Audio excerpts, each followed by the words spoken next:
was walking through the alley just to buy himself a drink.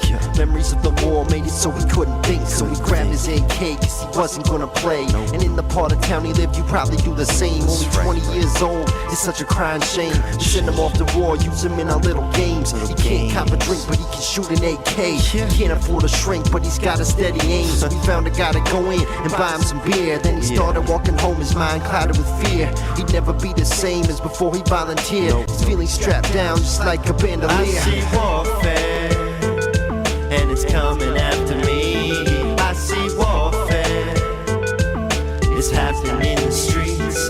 I see warfare, but it's only in my mind. All this warfare means we're running out of time. Biggest cities are part of town where people don't mess. My name is Tim Franzen with American Friends Service Committee, and we're here on October 7th, the 8th anniversary of war in Afghanistan, and we're participating in a call by the Georgia Peace and Justice Coalition to hold a statewide, as part of a statewide action against dishonesty and recruitment practices here in Georgia. There have been actions in 7 cities. In Dalton today, in Dalton State College, they passed out literature and they did interviews with the press. We had veterans speaking in Milledgeville today. We have veterans speaking in Athens and in Macon and all over the state. And so here today we have delivered a resolution that's up for a vote in November on the rights of the child and military recruitment to military recruitment stations all over the city. And we're here today outside of the U.S. Army recruitment station on Ponce. Hi, my name is ANN WRIGHT, and I'm a retired U.S. Army colonel with 29 years in the U.S. military. I was also a U.S. diplomat who 16 years in the diplomatic corps, and I ended up resigning in March of 2003 in opposition to the war in Iraq. But prior to that, I'd been in Afghanistan. I helped reopen the U.S. Embassy in Afghanistan in December of 2001. And here we are in the commemoration of the beginning of the 9th year. The 9th year the United States has been in Afghanistan. And we're saying that it's time for our troops to come home from Afghanistan, from Iraq. I'm here also as a person that's very concerned about the recruiting practices of the U.S. military, and to stand here with people that want to make sure that young people who are interested in military career know the truth about the military, know the truth about what's going on, and are not lied to by recruiters. So I really appreciate all the people from Atlanta that are here as a part of the coalition of people who are all over the state commemorating this war and saying the wars need to end, that we need to have new policies in the United States, not military policies of using our military to affect change, but using diplomacy. And we need to, in the military, we need to treat young men and women properly. We need to tell them the truth about military service, and we need to take care of them if they decide to join the military. In particular, on the issue of women in the military, the fact that 1 in 3 women are sexually assaulted or raped while they're in the military is something that Truth in Recruiting needs. The recruiters need to tell young women that they have 1 in 3 chances that they will be sexually assaulted or raped while they're in the military. So we all have a lot of work to do, and these people that are out here today in solidarity with those really across the nation, we're saying on the 9th anniversary of the U.S. invasion of Iraq, of Afghanistan, that we need to end the use of our military in this way. So we stand for peace and not military solutions. Thank you.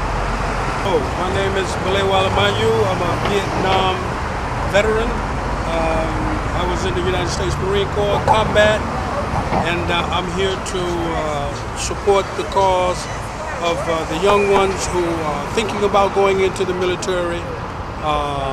Think twice. As the colonel said, there are a lot of problems with females in the military, and 1 out of 3 are being raped by their own comrades. The result is PTSD from the rapes, and there's PTSD from combat activity. I am a result of some of the PTSD, and I do get treatment.